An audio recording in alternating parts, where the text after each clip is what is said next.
नमस्कार, मैं जितेंद्र जैन और आप देख रहे हैं खबर समय जगत। आइए नजर डालते हैं आज की कुछ ताजा तरीन खबरों पर। भोपाल प्रदेश में अब कांग्रेस विकास ढूंढो यात्रा निकालेगी। पूर्व मंत्री पीसी शर्मा ने बताया कि विकास ढूंढो यात्रा के माध्यम से विकास यात्रा के दौरान किए गए कामों का कांग्रेस निरीक्षण करेगी। विकास ढूंढो यात्रा के माध्यम से विकास यात्रा में किए गए वादों को एक्सपोज किया जाएगा। जहां भूमि पूजन शिलान्यास किया गया है, उन सभी जगह पर जाएंगे और देखेंगे कि वाकई में वहां पर कितना काम हुआ है। उन्होंने बताया कि राज्य सरकार विकास यात्रा के दौरान हम विधायकों के द्वारा किए गए कामों पर क्रेडिट लेने की कोशिश कर रही है। वहीं उचित मूल्य की दुकान पर मिलने वाले चावल को लेकर पूर्व मंत्री ने कहा कि उचित मूल्य की दुकानों पर रबड़ का चावल दिया जा रहा है। उनके पास दर्जन भर लोगों ने रबड़ के चावल मिलने की शिकायत की है। जगह जगह निकल रहे हैं, इसमें भारी अपशब्दों का प्रयोग कर रहे हैं। कभी विजय शाह गालियां दे रहे हैं मंच से, कभी बीजेपी के ही एक नेता मंच से गाली देकर के इस्तीफा दे रहे हैं। डांस नृत्य भी हो रहा है, कोई विधायक अपने गले में सांप लटका रहा है। तो क्या मानते हैं? ये इस बात का प्रतीक है कि विकास न हुआ है न होगा। 18 साल में विनाश हुआ है, तो ये घबराहट के प्रतीक हैं। जब आदमी घबरा जाए तो कहते हैं डर लगे तो गाना गा, तो ये गालियों में गाना गा रहे हैं, कोई डांस भी कर रहा है बता रहा। तो ये डर है, ज़मीन खिसक चुकी है। हम तो विकास ढूंढो यात्रा भी निकालेंगे और जहाँ जहाँ इनने भूमि पूजन किया है 2 महीने बाद देखेंगे वहाँ क्या हुआ। कुछ नहीं होगा, कहीं कोई पैसे नगर निगम भोपाल की बात कर रहे हैं तो मास्टर प्लान लेके नहीं आ पाए। 28 साल पहले आया था, कांग्रेस की सरकार ने, जयवर्धन सिंह मंत्री थे, कमलनाथ जी मुख्यमंत्री, तो हमने मास्टर प्लान तैयार रखा हुआ है, लेकिन उसको नहीं ला पा रहे हैं। स्मार्ट सिटी के नाम से भोपाल, सागर और सबको बर्बाद कर दिया। सरकारी मकान हो, प्राइवेट मकान हो, दुकानें हो, सब तहस नहस हैं। उसके पास पैसा है नहीं, कौन सा विकास भाई? न स्मार्ट सिटी है, नगर निगम के पास 50,000 रुपये देने के पेमेंट नहीं है। लोग आते हैं साहब ये पेमेंट मिल जाए तो हम काम कर दें।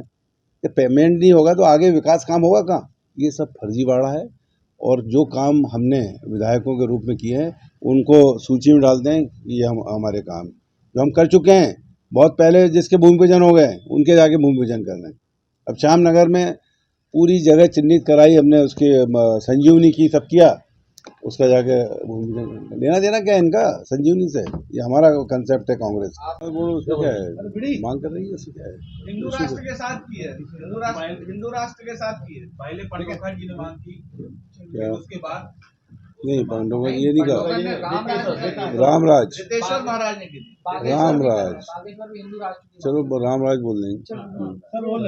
सर, अभी बागेश्वर धाम कांग्रेस के नेता गए, अब भाजपा के नेता जाए, तो क्या लगता है कि 2023 की बैतरणी पार करने में राजनीतिक दलों को अब इनका सहारा चाहिए?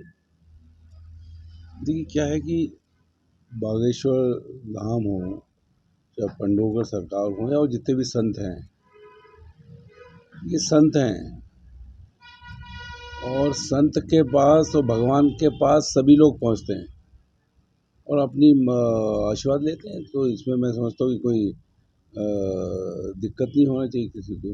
कि साल में एक के बाद एक तमाम नेता जा रहे हैं। कमलनाथ जी, कमलनाथ बाबा इस बार धाम से ही सरकार बनेगी क्या? तो कमलनाथ जी वो नेता हैं जिन्होंने सबसे बड़ा हनुमान जी का मूर्ति छिंदवाड़ा में स्थापित की है। वो जब मुख्यमंत्री थे तो हनुमान चालीसा और सुंदरकांड मिंटो हॉल में कराया था। मैं उसमें मंत्री था, जनसंपर्क मंत्री, तब कराया था, तब भी किया था। और जब कोविड काल आया तो उनके घर पे लोगों के स्वास्थ्य के लिए हनुमान चालीसा का पाठ हुआ। ये एक रूटीन है। तो बीजेपी इन सब चीज़ों को इवेंट बनाती है, इन सब चीज़ों को इवेंट बनाती है। जैसे चाहे उनकी बात करें जो कंट्रोवर्सी की बागेश्वर धाम के लिए, तो ये नागपुर में हुई, जहाँ बीजेपी की सरकार आरएसएस का गढ़ है, वहाँ से शुरू की, फिर उसके बाद में उसके पक्ष में खड़े हो जाना। ऐसे ही इनके मामले में कहलवा दिया उनने पंडोकर सरकार के बारे में। फिर उस पर ये केवल इस सब चीज़ों को करा के इवेंट मैनेजमेंट करते हैं कि वोट कैसे बटोर जाए। लेकिन कांग्रेस के जो नेता जाते हैं वो केवल भक्ति के साथ जाते हैं और आशीर्वाद लेने जाते हैं। और ये आज से नहीं, महात्मा गांधी के ज़माने से देश की आज़ादी में रघुपति राघव राजा राम, पति तवान सीताराम, ईश्वर अल्लाह तेरे नाम, भजन से शुरू होता था उनका काम, तो ये तब से चला आ रहा है। लेकिन इसके बाद इन्होंने उस चीज़ को वोट के लिए इवेंट मैनेजमेंट किया है। लोगों को निश्चित तौर पर सब एक ही मंच पे आएंगे। और एक मंच आपने देखा जब राहुल गांधी जी की भारत जोड़ो यात्रा मध्य प्रदेश निकली, सब एक मंच पे थे, एक साथ थे, एक साथ चल रहे थे, कदम मिला के चल रहे थे।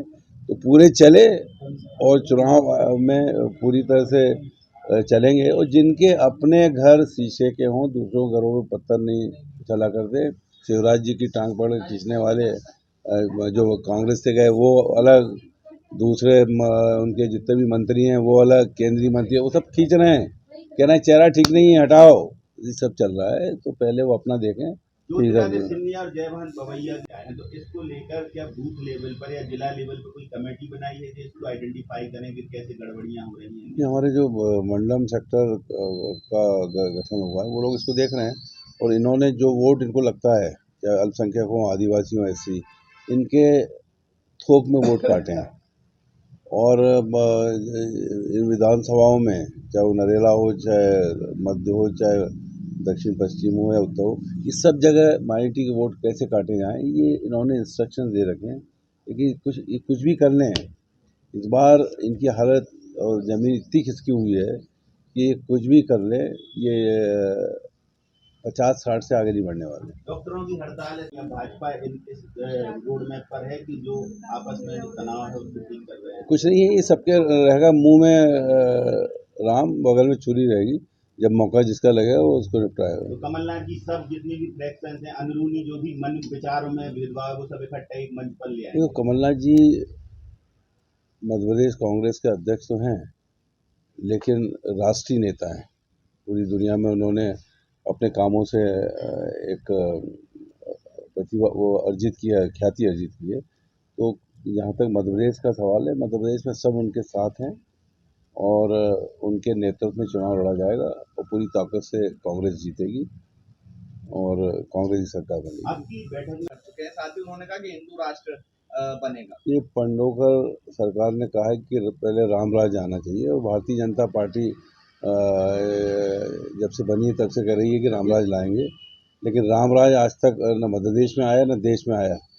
जिस दिन रामराज आ जाएगा, बाकी सब चीज़ें अपने आप बन जाएंगी। अनुज जलोटा भी ये कह रहे हिंदू राष्ट्र बनना चाहिए, साध्वी प्रज्ञा भी कह रही हिंदू राष्ट्र बनना चाहिए। तो ये हिंदू राष्ट्र बनने की परिकल्पना है क्या? ये सब कुछ नहीं है, ये सब वही है।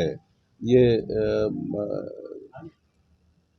वोट्स को डिवाइड करना ये है, और ये सब भारतीय जनता पार्टी आरएसएस का एजेंडा है।